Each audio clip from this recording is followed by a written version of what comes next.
How do you identify? I wonder if maybe, just maybe, you identify as a lone wolf, or maybe you know someone who is. Come and join us on Uplift today. We'd love you to join in the conversation with us.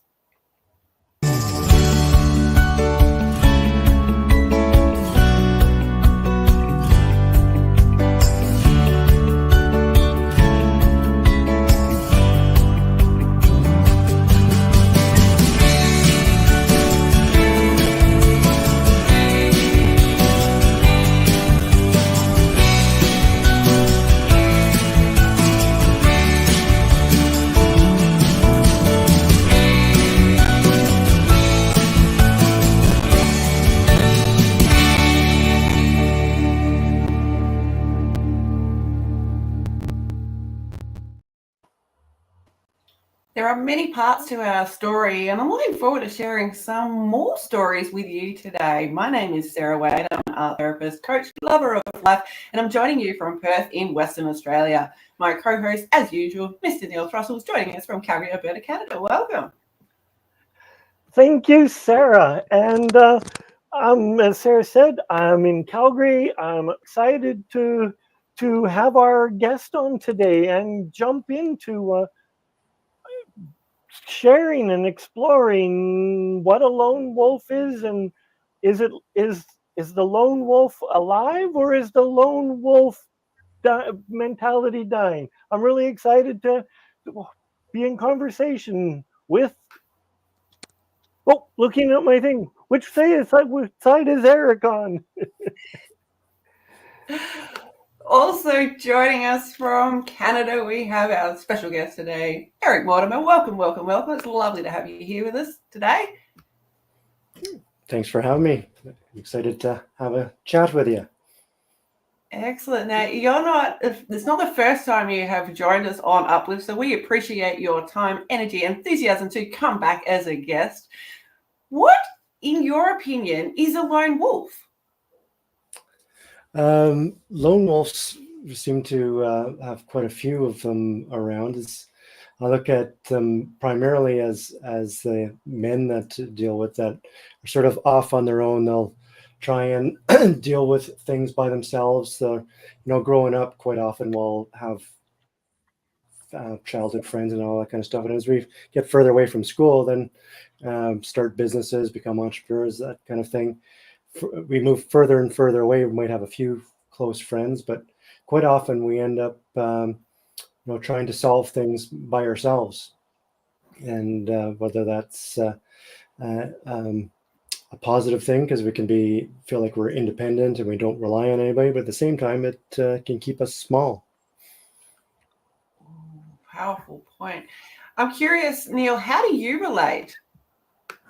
It's interesting. I very flippantly said before we went online that, no, I'm a lone wolf, but yet when we were talking about it, I at various times have been the Sigma male, gone off and done things, but I really, in past experiences, I've also been the lone wolf, and I'm currently in a program that's helping me get over my addiction to being a lone wolf. So I have been a Sigma male, and most recently I strongly identify as the lone wolf. I just go and do it myself. I don't need nobody. I'm going to take my phone and I'm just going to go and get it done, and dang it all. And I'm realizing that I'm getting some things done, but I'm not getting a hell of a lot done, because there's power in community. Oh, it can be a heck of a lot more fun too. I don't need no friends. Yeah. Speaking of friends, I love that you two have got this amazing friendship and have built that upon that over the years. How do you guys relate to that, to friendship and coming and going? You've both got businesses, you're both amazing humans. How do you relate to each other in terms of supporting each other over the years? It's hard not to think of that. What's that movie, The Hangover? Will you join my lone wolf pack? It's a whole bunch of lone wolves together, and I think that's one of the reasons that Neil and I get along so well too is, we'll go and do our own things, but we come together, and we whenever we do come together, the result is greater. It's pretty neat how one thing added on to another, and then another idea will come, and it'll blister off to something completely different. It's like a chemical reactions or whatever. You can have vinegar and you can have baking soda, and on their own, they're two separate things. Put them together, and you got something. You got an interesting kids science experiment. You must do a bunch of those in your art therapy, Sarah. Absolutely. Yeah, the science that can come with things. It's so beautiful. Neil, would you have the same? Do you feel like you'll both have this beautiful chemical reaction that Eric was talking about? Yes. The short answer is yes, but I would add to what Eric has said. Is I think at some point in time we've just both come in with respect. And we've both come in where it's okay from a place of love and compassion to challenge each other. So neither one of us has threatened egoically, Eric hasn't threatened my ego and, I'm going to destroy you or whatever. So from a place of love and compassion, we've endeavored to build each other up as opposed to tear apart and belittle each other. We've at times have been very truthful, and the truth at times can sting as we're asking each other to stand up. But it's never from a place of, or I don't believe it's a place from ego, which is for when I put my lone wolf hat on and I go, and to be challenged can be quite disturbing. Like who that blankety blank is this person to challenge me because I'm in charge? But when I take it off and I deal with my brother, my friend who's trying to help me, it's much easier, and it's very powerful for men to have a support network.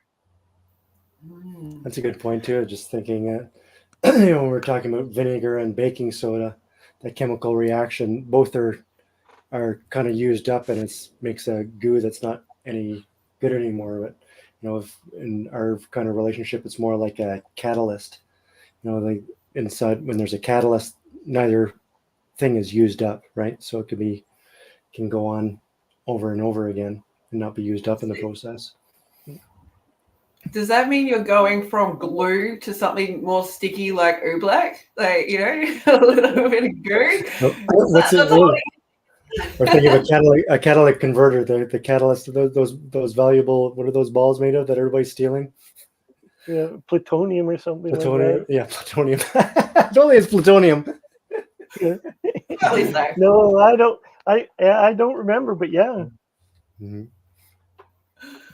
Yeah. The lone wolf, it's an interesting subject. I feel like some people feel it's too hyper independent, and others feel like it's something to strive for.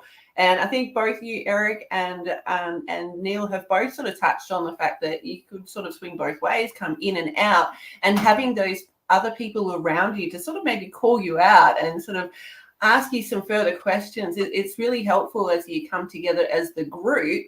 Guys, can you think of any reasons why this maybe the stigma of the lone wolf is dying out? Is it? I'm not sure. I'm not sure it's dying out in something, but the individuals might go through a slow death if they don't change, because they'll gradually move further and further away, and then the distance gets further, and it's harder to get back in again as well. But if you look at anybody, it doesn't matter if it's Jesus, Braveheart, or Elon Musk. Nobody's ever accomplished anything by themselves, right? They're all surrounded by great people, but the lone wolves can sometimes get into that ego. Sometimes it's easier to be on our own and not have to have those conversations or be challenged like Neil was talking about. But that's where the magic happens. But it's our ego can be our enemy if we stay out on those fringes, and we're not going to create anything of significance. But part of what I do is help those people that are quite often identifying as lone wolves, and bring them into the pack and into the fold and see the benefit of it and to learn their leadership skills. The problem too is, a lot of these men have left and they're independent and they've stopped learning in some ways as well. Some of the skills required to lead other people or to lead an organization or sales or the customers or even their families. So it's really important to be around the collective wisdom of other men. Curious, what is your definition then of the collective wisdom, Eric? Because there's some people who might be like, what is this? Tell me more. Well, I think it's really important to have a leader, first of all. So inside of that, that's somebody that's qualified to lead, but bringing together people that have the same or similar type goals and are working together to help each other. And just like we were talking about being catalysts or chemical reactions happening when two or more are gathered, we have masterminds, or we call them packs. And if we could have somebody like Neil working on something and he has an idea, and somebody else that's already been through that experience can add on something, and somebody that hasn't could be looking at it from a completely different angle and give some creative solutions. And meanwhile, somebody that's not even involved in the conversation is looking and saying all of a sudden, oh shit, I didn't even realize that I do that, just like Neil. And then the realization just expanded in the whole group. Rising tide raises all ships. That ends up happening inside the group. But also, it's like the peer pressure. It's just like being back in school in some ways. Peer pressure is not just a negative thing; it can be a positive thing. When we're inside this pack, we can be saying, "Oh, Neil's doing that. Shit. Okay, I guess I can step up and do that." And it's actually raised me up because I've realized that I can do more and I'm not challenging myself. So comparison and peer pressure can be a positive thing when you're around the right people. As well as traditionally in traditional and ancient cultures, the warriors would gather and one would be the chief and have the final say, but everyone in the collective was given an opportunity to share their wisdom and impart their thoughts. But ultimately, the leader, the chief, whatever title you want to give it, made the final choice. And because everyone is allowed an input into it, it's more readily accepted because a person is given to speak, an opportunity to speak. Same with a mastermind. When you hear everyone's thoughts, I know for me personally, in the masterminds I've been involved in, it's easier to make a decision when I know I've got good quality advice coming in. Mm-hmm. Yeah. I think it's so important to have like professionals involved with it as well. There's a lot of volunteer groups and stuff, which can be great, but they never really last either. They end up falling apart, or there isn't somebody that's ultimately accountable or pulling things in. So being invested. So I've often talk about, if you got to have a pack. So the people, you got to have a path, which is like the blueprint. You got to have a pathfinder, which is the leader. And then you also have to pay. You have to be invested as well. So having those 4 P's are so important. So it's not just the pack, because otherwise you can just end up being with a pack of people and be drinking at the pub, and you don't end up any further behind. You probably end up, or further ahead, you end up further behind, and you end up drinking too much and driving home or doing something silly. Yeah, someone take his keys away. He's an important person. Love it. So we've got a Facebook user kind of say, positive peer pressure sounds very valuable. Yeah, agree. And we would love to hear your further comments. If you would like to join the conversation, please feel free to do so. Peer pressure is something that, I think that, as Eric said, can go both ways. And I love that, like, if you go to, whether it be a group program like a mastermind or group therapy for things like rehabilitation, being around other people can really inspire you. So thank you so much for your comment. We appreciate you. Actually, everybody appreciate you. Thanks for joining us, whether you are watching us live or in replay. Love coming from both hemispheres your way.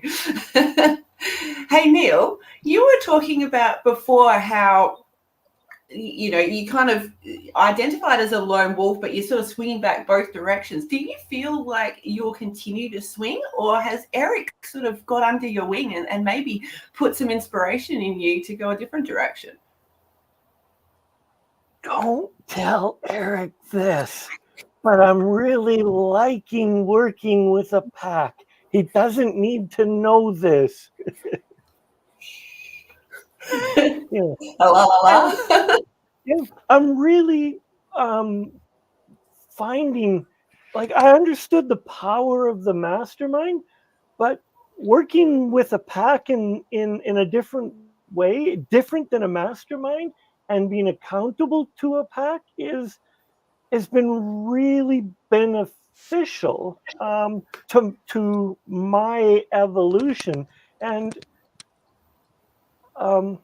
women in their collective wisdom have always understood the power of the community.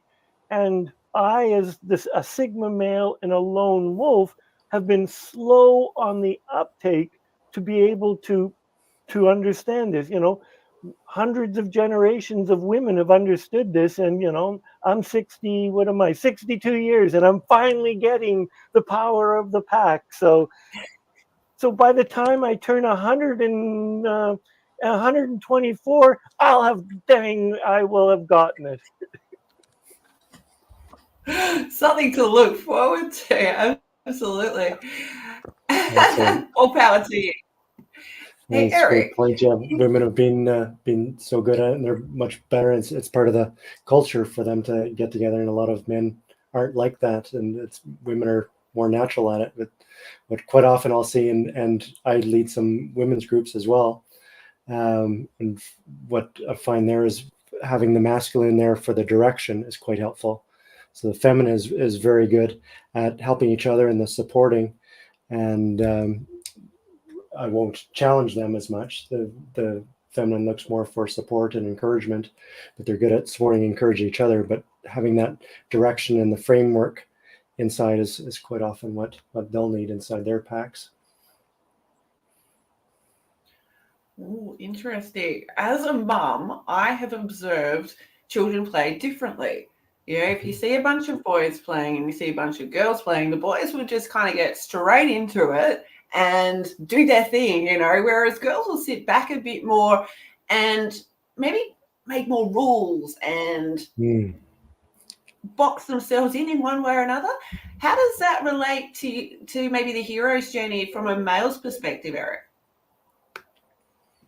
The rules and stuff. Yeah. I think that might be where the ego holds us back. We have these rules, these beliefs that are false, you know, that we have to do it on our own, or you know, I'm a self-made man, and if I don't do it myself, then I can't take credit for it if I have all these other people. So that won't actually answer the call, and quite often that's what happens. There'll be a lot of hesitation to actually join in and to reach out and to get some help, because you know they're programmed to, you know, if they're weak if they ask for help. So these rules aren't true, but they're often believed. So yeah, society paints men into this we need to do it. You know, maybe it's not doing that now, but when I was a kid, the lone wolf, and you had to go and get out and do it. You had to be your own made man. Was the way it was done. And I'm enjoying the it's maybe not a new paradigm, but I'm enjoying the paradigm that is unfolding for me, that there's a pack.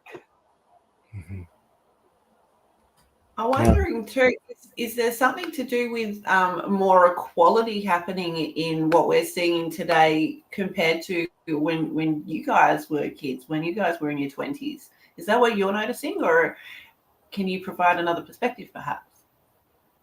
you say more quality or equality? Equality. I think there's more and more embracing of the masculine and feminine sides. And I remember when I first met my wife, I actually said, I'm in touch with my feminine side. And she said, what does that mean? So, yeah, I think more and more men, especially in our circles, have done some explorations and done different things of exploring both sides of ourselves and doing work with each other and being influenced by men being influenced by women and vice versa too. Makes sense. Yeah. I think there's also, you mentioned before ego, Eric, and I think if you think about the term like the alpha male or alpha female, a lot of people will sort of come up with this synonymous. There's sort of there's that ego, like it's my way or the highway sort of thing. And you mentioned that call to join the tribe, Eric. Going forward, how do you know if you've been called? Yeah, well, even just listening to us talking, there might be a resonance, there might be a feeling that's going on, or I call them truth bumps quite often when I'm listening to something or saying something. I'll get the hair standing up on me as, oh, what this person's saying is the truth, and yeah, I need to reach out. There's something else going on, and that's so it's to talk about dog whistles too that we just have. Oh, did everybody just disappear? All of a sudden, both of your pictures just disappeared. Oh, there we go. I pressed the button. Our producer is losing a day's pay. Oh.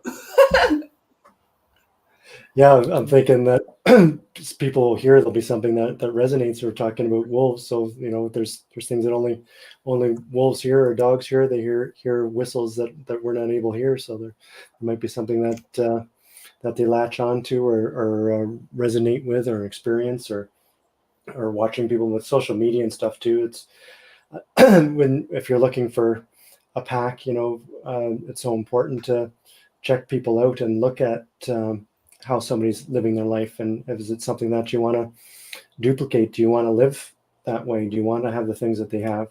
And not just looking at one area of life too. Like so many, I call them one-dimensional douchebags, where they'll, there's entrepreneurs that all they do is business, and they just build their business and may have money, but then their relationships fall apart, or their health falls apart, or they have no spiritual life kind of thing, right? So who has the total life that you want, and is it in all areas as well? So when we talk about body, so your health, your being is your spirituality, your balance is your relationship, and your business. So having all four firing. So make sure that you're checking people out. If it's social media going on, you can see people's lives. Are they being authentic and showing what they've got? And is that something that you want? Then you can reach out for a conversation with them if it's something that you want to investigate. I like the fact that you brought in spirituality. I don't know where it became more acceptable. It's maybe not completely acceptable to bring spirituality into everyone's business, but now it's becoming more and more common. When I was in the workforce, even 10 years ago, maybe 15, spirituality, you left that at, and your Sunday practice, you left that at home, and you darn well don't bring that in. And yet, I know as I evolve, I see it more and more. And you see on YouTube, you see people actively, some big name people. Russell Brunson makes no bones about that he is Mormon and he practices. It's just like boom, and it's great to see. Mm-hmm. Yeah, it just makes things so much more fulfilling too, and there's no separation. And everybody's saying they don't have time, so if you combine things, then you have time, right? So inside of spirituality, I tie in like purpose as well as part of spirituality. Like personal growth is also for me part of spirituality. But I used to look at them separate, and used to look at them like 4 separate plates. Imagine those circus performers, where they're doing the plates and they're going back and forth, trying to spin, and they're going yeah da da da da yeah da da da da da. One starts to wobble, and then runs over there, and kind of way you look at it. One is the health, one's relationships, one's spirituality, one's business, and just try and keep them going. And then if one gets wobbly and falls down and crashes down, then you're trying to glue it, and you're paying attention to that one, then the other ones all get wobbly and they start falling down, everything else crashes. So we want to keep, but even trying to keep them all spinning can be difficult. But the way I looked at it is, I took all 4 plates, starting with the spirituality or the being plate. I put that on the bottom, and then put the other plates on top. So we have the 4 plates together, and when you have the 4 plates together, they're strong and unbreakable. But it's actually the spirituality is what's on the bottom that's the most important.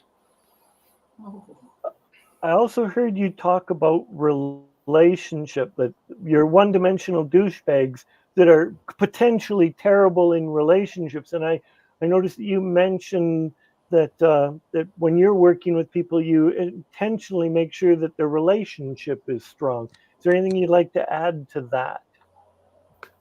Yeah, it's the relationship with their spouse, with their children, but also with themselves inside that too. So, we could be talking about making sure that you're having date nights with your partner, but also, putting on your own oxygen mask and having a date with yourself and looking after yourself too. Because quite often as entrepreneurs, we're people with families, we end up looking after everybody and forget about ourselves.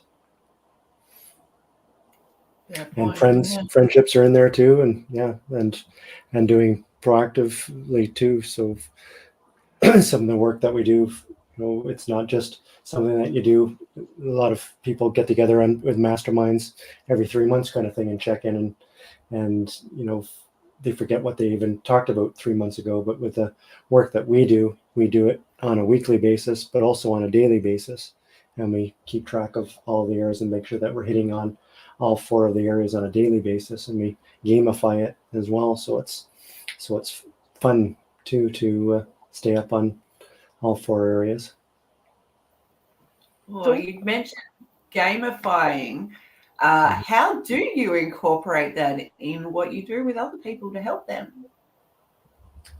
Well, there's a few ways. So for looking at a macro perspective, we'll look at the year, for example, what you want to do, what you want to create in the year, what is your vision inside of your 4 life areas. And those are your big goals. And we have all usually around 4 in each area. And then we'll break those down and we'll look at them on a monthly basis. That's how we're going to accomplish that. And then on a weekly basis as well, what's it going to take to accomplish those monthly missions, but also inside of that, to be able to accomplish those, we need to be superhuman. We've got to build up our power to be able to do amazing things. We call them the impossible games, because to do one thing might not be impossible, but to do all 4 areas inside your body, being balanced in business, all 4 areas virtually becomes impossible as a current version of yourself. But as you grow yourself and you grow your power and your abilities, it all of a sudden becomes possible. But to grow your power and your abilities, we have daily actions that we do. So inside of the 4 areas, and when you do these 8 daily tasks, basically you're building up your abilities, your power, and you're becoming an amazing being that's capable of things that you weren't capable of the year before. And so we've got the 4 life areas, and inside each life area, there's 2 things, so half a point each. So that's 4 points a day times 7. That's 28 points a week. So your goal is to hit 28 per week. So 1 week you might get 14. You say, next week I'm going to get 18, or next week I'm going for a perfect score kind of thing. And just one more thing to make it fun and try and beat your record, and also it's common, what gets measured gets managed. So when you're tracking these things, and rather than just saying, I'm on a diet or I'm healthier, those are very ambiguous. But when you have a blueprint and a daily regimen that you're doing, it actually gets you closer and closer every day. So, Eric, I've got it down here. Is this Facebook? Is this, and just jumping on and finding you at Eric C. Mortimer, is that the best way for our viewers to get a hold of you? Yeah, Facebook is probably the best thing. I'm on there the most. Send me a direct message. Go on to Eric C. Mortimer and send me a direct message and say Uplift. And if you do that, I'll send you a free gift. I'll send you a book as well. But make sure you say Uplift, so I know where you came from. Love to connect. So Excellent. I heard. Sorry, go ahead. We also have Instagram. So if you're watching us via Instagram and you would like to get in touch with Eric, please do the same. Just a slightly different address. I interrupted. Continue now. So you said that you're primarily, well, I won't say you do the lone wolf, but what is it that you're doing? You said that you had female clients and you're not quite as I forget the term you use, but you coach women as well? Yeah, I coach some women as well, and yeah, it's just slightly different approach with some of them. Not quite as challenging with them, because the feminine quite often doesn't appreciate that quite the same. There'll still be some, but it's not often the way that they like to be dealt with. So these women is there a particular type of women that you're working with? Work with quite a few real estate agents, but entrepreneurs in general. So anybody that's basically responsible for their own income.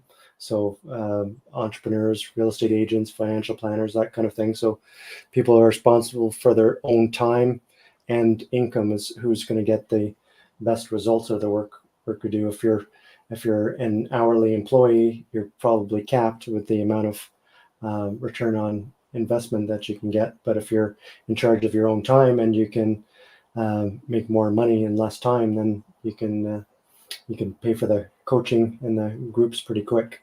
We've got some people that pay for their coaching in 30, 60, 90 days kind of thing. So it's pretty exciting. Excellent. So going back to this lone wolf, how is it that let's say I'm the lone wolf, and then I'm on a path. How do you help me get I need to do it on my own, to all of a sudden there's power in the pack. There's power in this. Could you give our viewers and our listeners a little insight as to what is some of the things that I need to go through to go from my lone wolf behavior to understanding the power of the pack?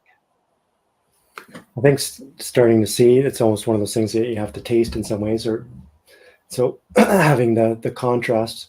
If people are already doing fine and they're comfortable, then they probably won't reach out. But most people will reach out, if something is not working, if they want something to improve. And there's different ways that we can improve it and start. So there can be one-on-one work, but there's also group work as well. So there's different tools, just like a mechanic has multiple tools, and the pack is one of them. But when you see the benefits, when you see what other ones are doing, and you start to get some results quickly, then it's like you get addicted to it, I think is. What an addiction to results. Yeah, exactly. Yeah, the results, and seeing what other ones do, and you get invested and you build a relationship and you see what other ones are doing, and you want to tune in next week and see, what is Gary up to? Did he do that or not do that? Or like a bit of friendly rivalry happening there. Yeah, friendly rivalry and challenge and support and accountability. So if we want to have the blueprint and the path to do it, you want to have the accountability is so important. But even saying it, I'm a big believer in public declaration equals manifestation. So just having a safe space where you're not going to be judged to actually declare that you're going to do something increases the odds that you're going to do it. So if you've said, go ahead. I love what you said there, because I've been involved in previous men's group where I've declared something and maybe I missed the mark, but they've used guilt and shame and guilt as motivational tools, which to me are wrong. It doesn't work. But accountability is different than using the tools, to me, of guilt and shame, because they don't work. No, it's very low vibration. Yeah. If you ever study of Dr. David Hawkins stuff and power versus force, and guilt and shame is very on the bottom, and love love and joy and enlightenment are all at the top. So if we can come from a place of love and compassion with somebody that they're more likely to step up than going in guilt and shame. There's just going to be more of it. Yeah, absolutely agree. I think that having people around us to keep us accountable is so beneficial in so very many ways. Outside of joining a mastermind and outside of joining groups, is there a way that you help your clients to keep themselves accountable? Well, even just doing that, like saying, declaring it. So if you wanted to do something, Sarah, just even declaring on your social media and saying, I'm going to do this, and doing the public declaration. I think both of you remember that I did a declaration about a business goal, and if I didn't do it, I was going to eat dog food, and had some fun with it and eat the dog food. I didn't hit the goal, but I love yeah, that. had some fun, and called the a wine shop and asked them what wine I should pair with it, and but yeah, the odds of even just saying something, so we can think something is one level. We can write it down. That actually is better than nothing, because we're taking the unmanifest and making it manifest. We're starting to put it in their world. But then if we say it to somebody else and we declare it, then it's out there, and that's even a greater level of accountability. Even if it's not somebody's not going to call you on it, you're going to say, oh shit, I said I was going to do that, and then your own personal integrity is on the line. I think there's value too. You mentioned before the results, and I'm assuming there's some sort of charting. So even if you were charting your own stuff at home, there's a lot of value to it. I don't know about you, but sometimes when things like my Facebook memories pop up, I look at it and go, wow, I've come so far in 2 years, 5 years, 10 years, 1 year, whatever it is that comes up. And it's a nice sense of accountability. You may not see necessarily your growth and your changes because it's too close to home, but from an outside perspective, that external perspective, even looking at old photographs, there's a beautiful way of keeping yourself accountable. I'm sure that you've seen that in your own world too, right, guys? Yeah, it's so important to look at it too, because the guilt and the shame, talk about doing that in men's group, quite often we'll do it to ourselves more than anybody, right? We'll just beat on ourselves, and we think if we don't beat on ourselves, if we're not hard on ourselves, then we're not going to improve. But it's one of the worst things we can do is put guilt and shame on ourselves. It's like if we had a racehorse, and all we did is whip it and hit it, it's not going to be a very productive horse. And where does it stop all that hitting? You break its kneecaps. That's not very effective. But we do that to ourselves. We just keep on beating ourselves up. But you're right, Sarah. If we look at, it's so important to look at how far we've come, because if we're just continually going forward, it's the same idea. We'll get there and we'll say, oh man, we did all this stuff, and she just wants us to do more. She just wants to do more. There's no end. So taking that time to actually look backwards and see how far we've come, and to appreciate it and have some gratitude and celebrate it. Otherwise, yeah, we'll just burn out. And absolutely. And it's interesting we brought in the topic of accountability, because I find in my personal life that it's either you either have it or you don't have it. And I personally find those that don't have it, I tend to personally not want to associate with them. Am I alone in this? Sarah, do you like to hang out with people that aren't accountable? Oh, sometimes I could find it frustrating, to be honest with you. You know, you're like, come on, can't you see this? Well, maybe they can't. And maybe part of the reason that they can't is because they're not part of a group, because they're not expressing themselves out loud and they're only hearing what's going on in their head. What are your thoughts, Eric? Yeah, I think that consistency builds trust too, right? So if somebody's inconsistent or not following through on what they say, what can you trust them with? If you can't trust them with small stuff, how do you trust them with big stuff? It's really easy to lose trust, and if they're just saying it for themselves, and even to trust for ourselves. And one of the best ways we can build our confidence and our certainty is to be accountable to ourselves and follow through and have integrity for ourselves. If I told you I was going to be at your place and help you with your garage door, Neil, I'll on Saturday, nothing could happen that would stop me. But if I said I was going to do something for myself on Saturday morning, the odds might be slimmer that I actually follow through on it, which shouldn't really be the case. And it's an interesting muscle that I think people need to practice. Like, we've all been part of really big super groups where people have sworn on all the sacred oaths and objects and on their Boy Scout and Girl Guide promises that I'll get a tattoo and I will do this if I don't, quadruple my base income and whatever. And when they don't, you don't hear a word from them. They're trying to slide under the radar. And then there's other ones who make public declarations and videos of going to wherever, to the pet food store and picking out pet food. Yeah. Yeah, I absolutely love Does that. that build trust though, Take Neil? If you think about it, I know we're laughing about it, but does that build trust? Yes. Yes. And Mhm. because I know the group that you were part of, and I know that there was other members of that group that made similar promises, and you don't hear. They're crickets. Mhm. There's also But like people like Mel Robbins who talk about, self accountability. So first thing in the morning, she always makes her bed. She wasn't one who always did that, but that is something that's helped to start her routine, that her part of the day.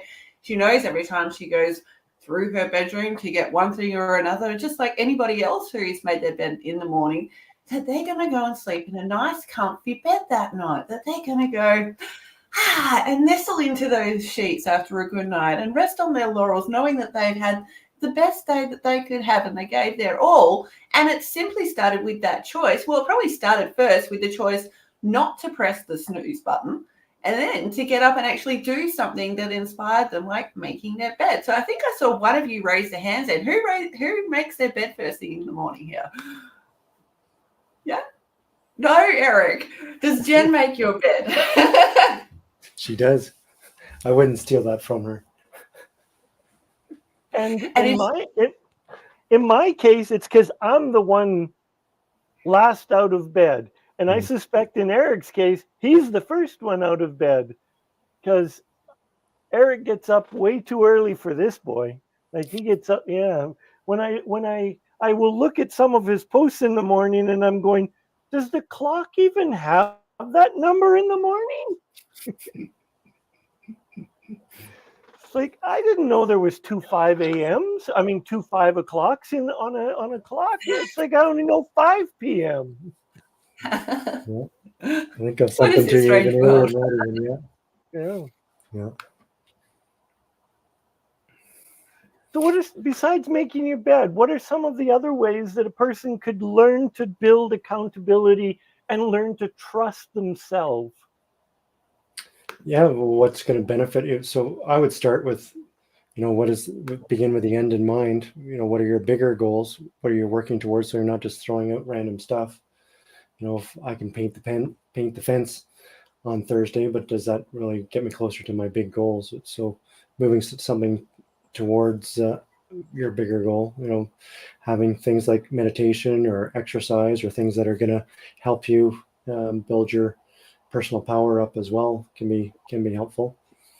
And I want to jump here and point out that maybe, just maybe, it could be a procrastination process, or maybe painting that fence could be that meditative quality that they need, because their thoughts are racing with a million things that they have to do. So doing something like painting their fence could help them to bring them back into that state where they can action some of those things. Would that be fair to say? Yeah, if it's in alignment, sure. If you're going to be selling your house, did you sell your house, by the way? I did, yes. You did? Congratulations. Yeah, if it's moving towards it, but people are so busy right now. Like, what's important, in those cases, it could be a case. If it's not important, I look at, are we going to do something? Are we going to delegate it, or are we going to delete it? And I'm a big believer in delegating things that are not important and focusing on the things that are more important and that are gifts. Would you say then that helps us to keep spinning all those plates? Is that part of the way that you can help them to stay up? Sure. Yeah. If you're saying you don't have time to do something on your business, but you're going and mowing the lawn, and mowing the lawn is a $15 an hour job, but your business goals are 500,000 in that year. You're doing a $15 an hour job when you should be only doing $300 an hour jobs.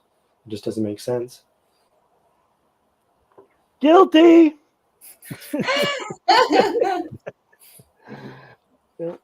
I wonder if any of our listeners and viewers can relate to that. Are you also guilty? It's okay to put your hand up. Hold yourself accountable.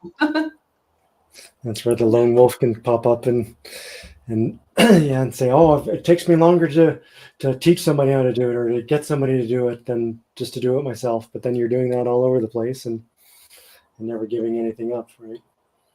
It's sort of easier in the short term for them, but potentially the medium or long term, that there's less benefits. Is that fair to say then? Yeah.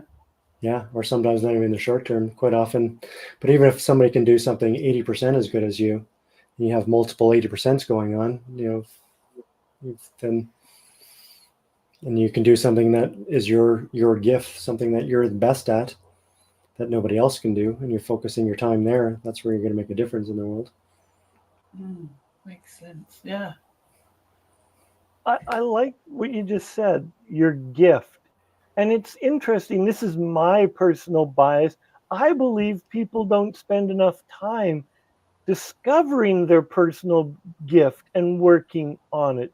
They will spend, I know in North America, we will spend hours planning our 2-week vacation to get away from winter. We will spend an enormous amount. But you ask people to spend quality time and even money on finding and uncovering what their gifts are. Nope, don't have time.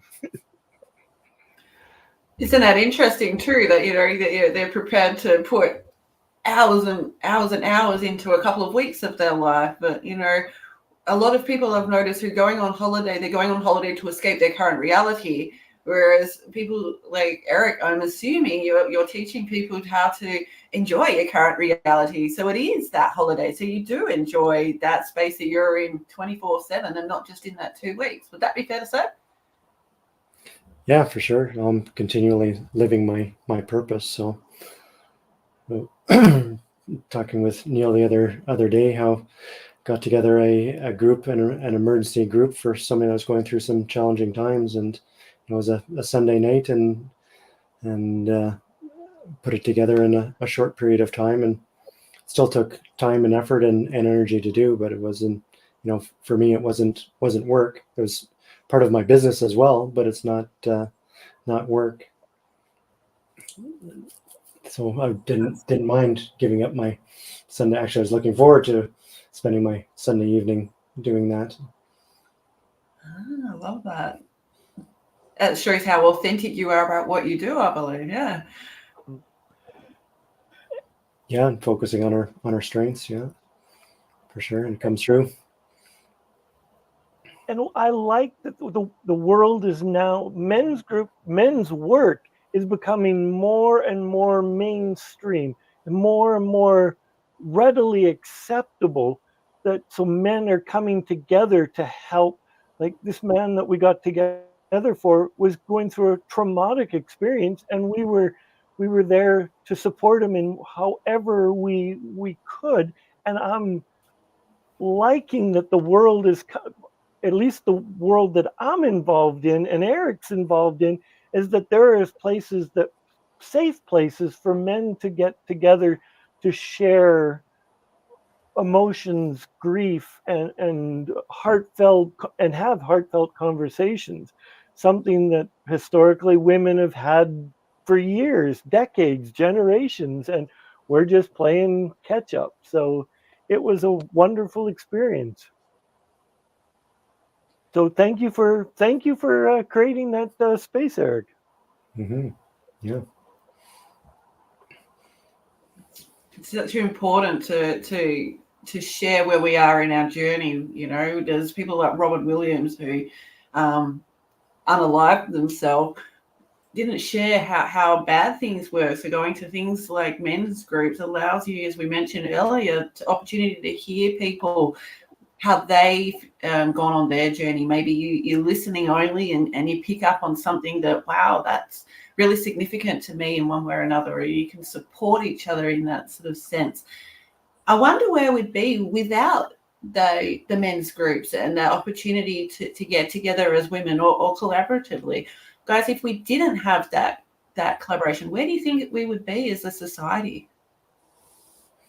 I think we're there. It's the problem. It's still few and far between. You know, the divorce rates are higher, the suicide rates are high, the drug issues are high, you know, and getting worse. And I think that's because of that. We're far from out of the woods.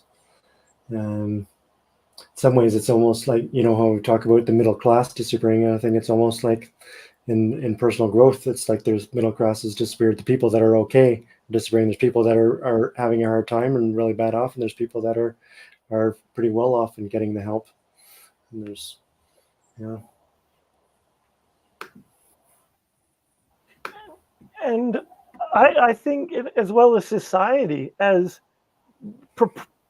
in North America right now, we're going through a horrific, not quite a recession, but where economically the lower and the middle class are being hit very hard. So it affects the psyche of the mental ability to heal and rebound quickly. So for men and women, that the financial pressures are crazy, and the societal pressures of keeping up with the Joneses, and I've got to buy this bigger house, when really all personal growth is just about, in my opinion, is just being about the best version of yourself. Mm-hmm. Yeah, I don't think it's going to get any easier. And for the younger generations with social media and everything too, I think it's going to get worse with the pressure and the false lives and all that, and all the filters and AI and all kinds of things being fake. Scrolling through Instagram, it's amazing how many things are artificial intelligence and everything now. Like, you used to see muscle pictures and different things like that. Now you see all these AI things with fake people and fake muscles and all kinds of stuff. And you know, it's getting harder and harder to tell the difference apart. But people are going to be looking at that and thinking, "Oh, what's wrong with me?" Absolutely. Yeah, there's that pressure to be like the Joneses and be picture perfect. It sort of pushes us away from that collective consciousness and want to get together with others. Yeah, I appreciate that you're authentically sharing that. That's something that you believe we should stick away from as society. Yeah. So as far as your program goes, look, we mentioned before, people can get in touch with you in a variety of ways. Is there anything in particular that you would like to share with us as we wrap the show up, Eric? Yeah, if you're interested, just reach out and have a conversation. It doesn't never hurts to have another friend, connect, and do share regular content and have free content as well. So we can get to know each other, and I can always interested in meeting new people and supporting them as well. So Excellent. Thank you, happy to connect. And thank you both for what you do and connecting people and sharing with both sides of the world. Thank you. So if I could leave our viewers, our listeners, no matter where in the world you're tuning into, whether it's live or replay, I'd like to leave you with, there is help everywhere. Everywhere. And you don't have to look very hard. Do yourself a favor. If you need information, you need help, reach out, connect with Eric, connect with myself, connect with Sarah. If we can't help you, we probably know someone that can. So just know that you are worthy of achieving all your dreams and it's achieving everything that your heart desires. Well, except if you're 4'11" and want to play in the NBA, that one might be tough. But know that you are worthy of all your dreams and hopes and aspirations. Sarah. Oh, I think absolutely agree. We're all worthy of so many things, and whether you have that voice of saying I'm not worthy that you want to reach out and get some support with, or whether you're like, yeah, I am worthy, and that's why you're reaching out and getting support. Support is a beautiful thing that we are so lucky to be able to get in many ways, because there's not just like a few people on earth, there are billions. So if one thing doesn't resonate with you, or maybe it does but you don't like the presenter, do it again with somebody else. You never know the benefits you get. It's kind of like reading a book. When you read it that second time, you get something else out of it. Yeah. Oh, beautiful thing, connection. Guys, I appreciate that you've been watching us on Uplift today. We appreciate that you've listened to us, whether it be live or in replay. If you have any comments or questions, we'd love you to leave them. We will get back to you. Eric, have you got any final words to leave us with today? Yeah, have a uplifting life. Thanks for doing what you do. Till next time. You. Take care. Till next time, guys. You take care and design the life you desire. You're worth it.